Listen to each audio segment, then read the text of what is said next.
Okay, in this video I'm using a much straighter scan. I've taped it down to try to square it off. I also added a darker ground because I want to see more of the contrast between the knit and the spaces.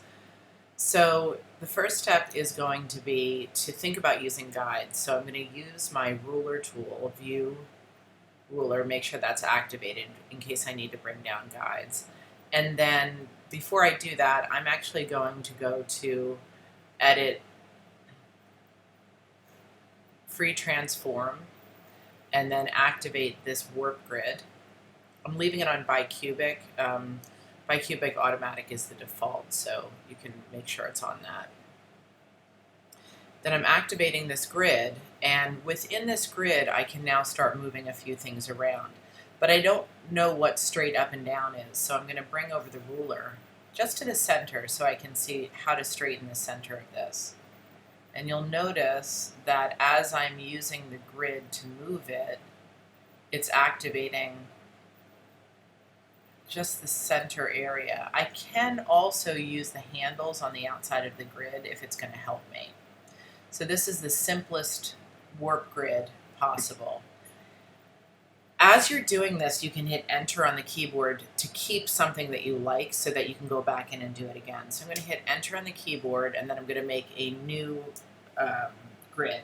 Command T on my keyboard will activate free transform, or I can go down to edit, free transform. Activate the grid again, and then in this one I'm going to add some split lines so I have a little bit more control.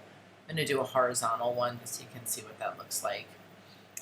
This line is dividing the image so that I can move things somewhat independently. This handle is allowing me control of the line that I just threw down.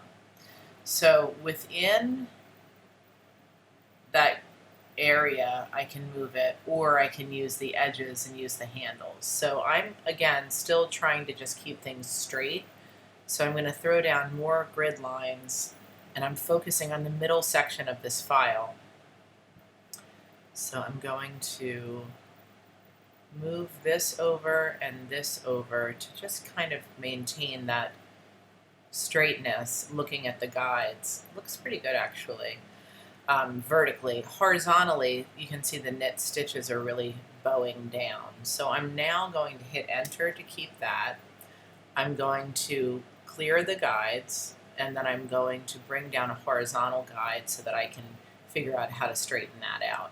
It looks straighter down here, but it's still not totally straight. So again, Command T on my keyboard, activate the grid, and then I'm going to pull areas down and up to try to straighten out the knit stitch. And you can always bring more guides down to check how it's going. Looks pretty good. Of course, when I actually have to put it into repeat, that's when I'm going to see all the little flaws. And just a reminder, I'm not trying to straighten out all the edges. I'm trying to straighten out from the center so that when I crop, that area is fairly straight. Looks pretty good. I'm going to hit enter now. Actually, before I do, I'm going to put a vertical guide and see if I messed anything up. Looks like I did. So I'm going to pull that over a bit. Put another one down just to double check it. That looks pretty good. That looks pretty warped, so let me pull that over. So oftentimes the more grid lines you have, the harder it is, so I try to keep it simple. And I can still adjust once I've cropped this down. I'm going to hit enter and then clear the guides. Okay. And then I'm going to just show you the general area that I'm trying to work with here. So that's the general area.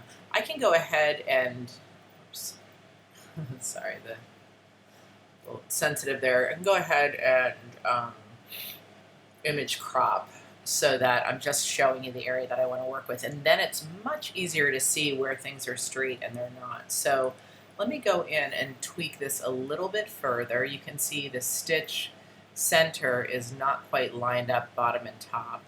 So free transform, put the grid on, and I'm tweaking it, and I'm putting another line down and another one just to keep checking it. So, you know, without the guidelines, I'm just eyeballing it, and I don't really trust my eyeball with something like this. So it looks pretty good after I did that little tweak. I'm going to hit enter, clear the guides, and then the next stage will be attempting to put this into repeat, which will be the next video.